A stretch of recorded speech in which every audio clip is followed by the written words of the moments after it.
Monday, May 16th, 2022. Another update on our Samsung what is this thing? RF28T5001SR refrigerator. I just got confirmation from them after a couple hours of texting and calling that there is no pickup for this piece of junk. They have no trucks. Samsung has no trucks. They have no way to move anything. Samsung does not do that.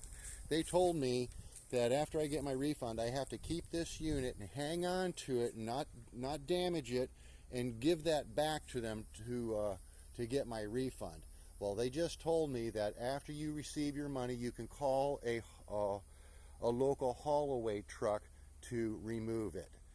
But that's the first time they said that.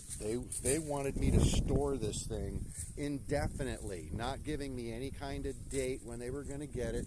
I had to take the doors off this morning because you can't store a broken appliance, a broken refrigerator outside with the doors on, because somebody could get trapped inside and killed. That is a well-known law. I think it's in every single state. So this junk is going to the dump. Well, maybe in a little bit here. I guess I could throw it in the truck and, well, I don't know, maybe I sell some of this junk. But you know what? I don't want to waste my time selling this junk. But that's the final word.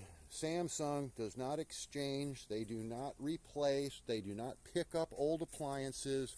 So them telling you that you have to hang on to their junk for them to come get is bullshit. So I'm going to pull the motherboard out of here. It's a brand new motherboard. It's defective, probably. I would not guarantee anything on this. I know it doesn't work. It didn't fix it, but that is the final chapter. They told me I can get rid of this thing.